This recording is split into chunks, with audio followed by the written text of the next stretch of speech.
Hello. Only 50 years ago, humanity finally ventured to the moon, and since then the population has more than doubled. Pollution is the addition of any substance or any form of energy of the environment at a rate faster than it can be disappeared, diluted, discomposed, or recycled. Okay, it's incredible knowing how humans have found numerous ways of contaminating. There's air pollution, light pollution, plastic pollution, noise pollution, thermal pollution, radioactive pollution. Okay, those are many pollutions, but there are many more, believe me. I keep going all of these type of pollution that they are have a huge contribution of the global warming. This increase of temperature have highly damaged different ecosystems, such as this ones.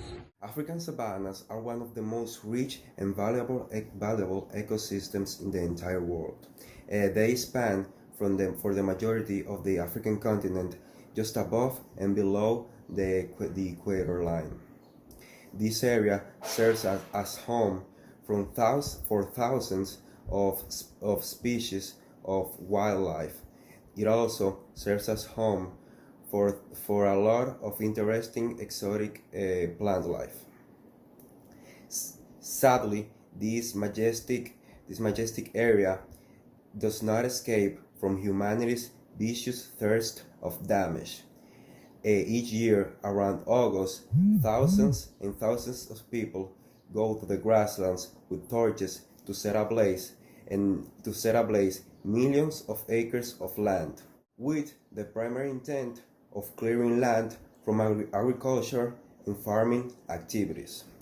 This causes huge plumes of toxic smoke to arise, and they cause major damage for the air quality of the surrounding cities and animals. Forests around the world are affected by air and water pollution produced for industrial and commercial activities.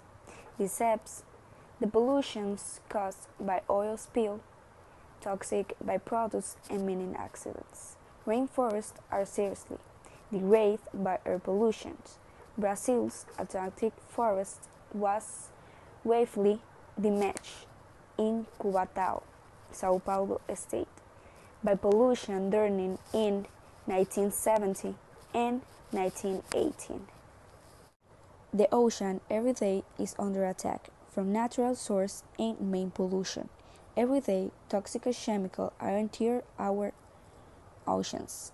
These toxic chemicals have there been bumped on purpose from industrial source or natural flux of land indirectly into our rivers and streams, which eventually end up on our oceans.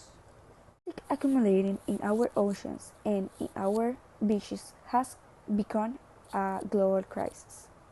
Billions of spoons of plastic can be found in soil conversions that make up about 14% of the world's ocean surface.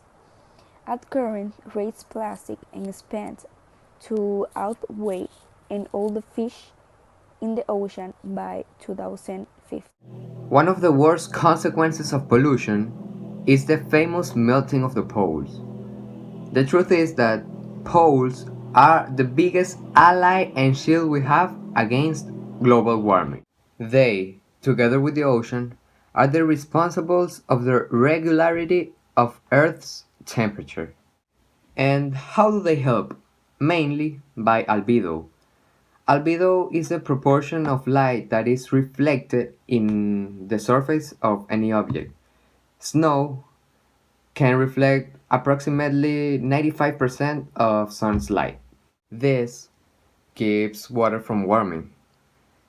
So here we have a basic cause and effect problem.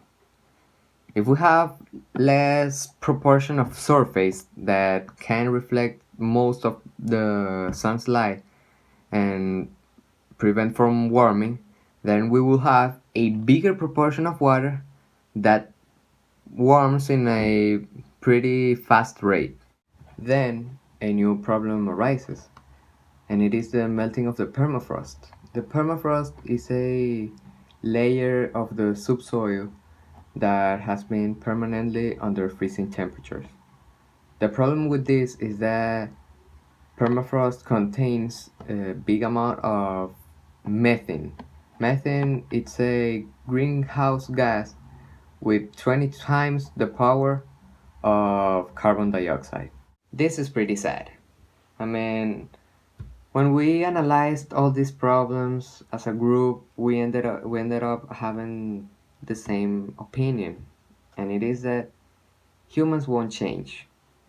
We are a very selfish species, and that's the reason why we all believe that there's only one possible solution to this problem, and it is that governments around the world just make new regulations on this topic, and stronger ones, because there already exist some regulation. Because if not, I mean, in just a couple of decades we won't have any place where to live.